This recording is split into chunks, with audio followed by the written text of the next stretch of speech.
రాజులకు రాజును సర్వాధికారినైన దేవుని పేరట మీ అందరికీ శుభాభివందనములు తెలియజేసుకుంటున్నాను. జీసస్ను క్రియేషన్ మినిస్ట్రీస్ ద్వారా ఈ రీతిగా ప్రతిరోజు ఆత్మీయ ఆహారమును మీతో పంచుకోవడానికి దేవుడిస్తున్నటువంటి కృపను బట్టి దేవునికి ఎనలేని కృతజ్ఞతలు. వాక్య ధ్యానంలోనికి మనం వెళ్దాము. యోహాను సువార్త 5వ అధ్యాయము 2 నుండి 9 వచనములు.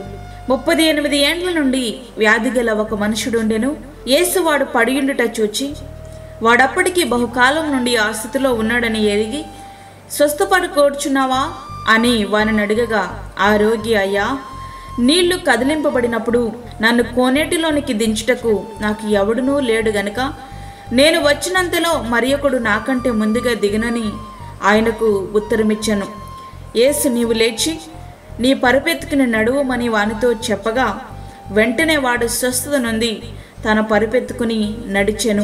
ఈ కోనేటిలో నీటిని దేవదూత కదిలించే సమయంలో ఎవరైతే ముందుగా ఆ నీటిలోనికి దిగుతారో వారు ఎట్లాంటి వ్యాధితో బాధపడుతున్నప్పటికీ స్వస్థ పొందుతారు. అక్కడ ఒక వ్యక్తి బహుశా పక్షవాతమై ఉండవచ్చు. ఆ వ్యక్తి 38 సంవత్సరం నుండి ఒక అవకాశము కొరకు ఎదురు చూస్తున్నాడు. అట్లాంటి అవకాశం అతనికి రాలేదు. అయితే ప్రభు అతనిని ప్రేమించి తను అడగకపోయినా ప్రభువే అతన్ని స్వస్థపరిచిన సందర్భం ఇది. 38 సంవత్సరముల సుదీర్ఘమైనటువంటి నిరీక్షణ, ఇతడు నన్ను కోనేటిలోనికి దించుటకు ఎవరూ లేరు అని అంటున్నాడు. అంటే తనకు తానుగా దానిలోనికి దిగలేనటువంటి పరిస్థితి. 38 సంవత్సరముల సుదీర్ఘమైనటువంటి నిరీక్షణ, ఏదో ఒకరోజు తప్పగా బాగుపడతాననే నిరీక్షణ కలిగి ఉన్నాడో, లేకపోతే అక్కడికి వచ్చేవారు ఏవో పైసలు వేస్తుంటే ఇక్కడే బాగుందని ఉండిపోయాడో తెలియదు. కానీ సుమారుగా తన జీవిత కాలం అంతా ఆ మంటపంలోనే పడిగాపులు కాస్తున్నాడు. ఇక అదే అతనికి స్థిర నివాసం అయిపోయింది. ప్రియ స్నేహితుడా, ప్రియ విశ్వాసి, ఒకప్పుడు మన జీవితాలు కూడా అంతే. సుదీర్ఘ పాపము చేత బంధింపబడి విడిపించేవారు లేక మృత్యు కోరల్లో కొట్టిమిట్టాడుతున్నటువంటి పరిస్థితి. ప్రభువు మనస్థితిని చూచేవాడు.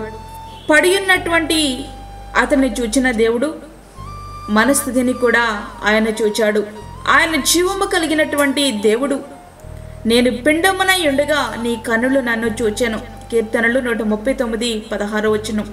అరణ్యములో హాగర్ యొక్క శ్రమను చూచి ప్రత్యక్షతనిచ్చి వాగ్దానమిచ్చి బలపరిచిన దేవునికి ఆమె పెట్టిన పేరు చూచుచున్న దేవుడు. అవును, మంటపంలో సుదీర్ఘ కాలం ఆ వ్యక్తి యొక్క శ్రమను చూచాడు. నేటి దినాన్ని కూడా ఆయన మన పరిస్థితిని చూస్తున్నాడు. నిన్న నేడు నిరంతరము మార్పు లేనటువంటి మన ప్రభువు, ఆయన కృప కలిగినటువంటి దేవుడు. యేసు ప్రభు ఈ లోకంలో శరీరధారిగా జీవించినటువంటి సంవత్సరాలు 33.5. అయితే ఇతని యొక్క వ్యాధి యొక్క వయసు 38 సంవత్సరాలు. అంటే ప్రభు వయసు కంటే ఇతని వ్యాధి వయసు ఎక్కువే. అయినప్పటికీ అతడు 38 సంవత్సరం నుండి అక్కడ పడి ఉన్నట్లు అతడు చెప్పకముందే ప్రభువు ఎరిగి ఉన్నవాడు. దీనిని బట్టి ఆయన దైవత్వాన్ని మనము అర్థం చేసుకోవచ్చు. ఆయన సృష్టికర్త అయినటువంటి దేవుడు, నిన్ను నన్ను సృష్టించినవాడు, మన ప్రతి పరిస్థితిని ఆయన ఎరిగి ఉన్నటువంటి దేవుడు, కృప కలిగినటువంటి దేవుడు. 38 సంవత్సరములుగా ఆ స్థితిని చూచినటువంటి ప్రభు ఆయన దగ్గరికి వచ్చి ఆయనే అడిగి ఉచితంగా సంపూర్ణమైన స్వస్థను ప్రసాదించారు. ప్రియా స్నేహితుడా, మన విషయములో కూడా అదే జరిగింది. నశించిపోతున్న మనలను రక్షించడానికి ఆయనే మనలను వెతుక్కుంటూ వచ్చారు. ఆయన ప్రేమ అద్వితీయమైనటువంటి ప్రేమ. తన ప్రాణమునే మన కొరకు ప్రాణముగా పెట్టి పాపపు బంధకముల నుండి విమోచించి ఉచితమైన సంపూర్ణమైన స్వస్థతను అనగా విమోచనను, రక్షణను ఆయన మనకు అనుగ్రహించారు. ప్రభువు ఇచ్చినటువంటి రక్షణ నీవు నిర్లక్ష్యము చేయొద్దు. ఆయన కృప ఉగ్రతగా మారితే అది ఊహలకే భయంకరం. ఆయన పాదాల చెంత మనము మోకరిద్దాం. ఆయన ఇచ్చే నిత్యమైన ఆశీర్వాదాలు మనము స్వతంత్రించుకుందాం. ఆ రీతిగా మన జీవితాలు సిద్ధపరచుకుందాం. అట్టి కృప ధన్యత ప్రభు మనకి అనుగ్రహించునుగాక. ఆమేన్. వాక్యమైనటువంటి ప్రేమైన దేవుని బిడ్డలారా, ప్రార్థనలో ఏకీభవించండి.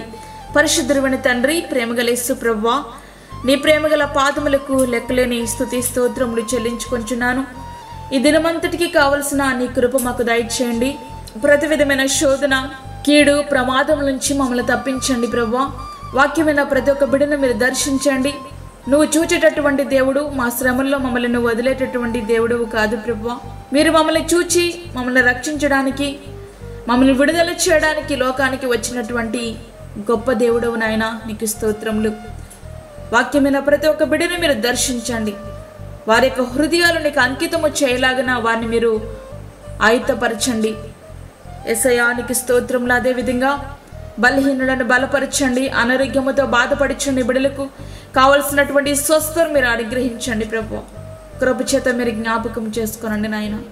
బలహీనులను, చంటి బిడ్డలను, వృద్ధులను ప్రభువా, గర్భిణీ స్త్రీలను మీరు జ్ఞాపకం చేసుకునండి నాయన. అప్పుల బాధలతో ఇబ్బంది పడుచున్న బిడ్డలకు, గర్భఫలము లేక బాధపడుచున్నటువంటి నీ బిడ్డలను మీరు జ్ఞాపకం చేసుకునండి.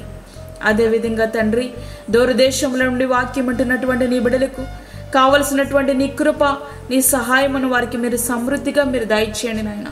ఈ దినమంతా నీ కృపను మాకు దయచేసి బలపరిచి నీ సన్నిధిని మీరు మాతో ఉంచమని, మాకు కాదు యెహోవా, మాకు కాదు, సమస్తమై మా ప్రభావం మీకే ఆరోపించుకుంటూ యేసు పరిశుద్ధ నామమున అడిగి వేడుకుంటున్నాము తండ్రి, ఆమేన్. ఈ యొక్క వర్తమానములు మీ బంధువులకు, మీ స్నేహితులకు షేర్ చేయండి. దేవుని సేవలో మీరు కూడా పాలిభాగస్తులు కండి. అదేవిధంగా మీ ప్రార్థన అవసరతలు మాకు తెలియచేయండి. మా ఫోన్ నంబర్ 9177377559. దేవుడు మిమ్మను, మీ కుటుంబమును దీవించునుగాక. ఆమేన్. దేవుని సేవలో మీ సహోదరి అన్నామణి సాల్మన్. మా ఛానల్ని సబ్స్క్రైబ్ చేయండి, షేర్ చేయండి, లైక్ చేయండి. దేవుడు మిమ్మల్ని దీవించునుగాక. ఆమేన్.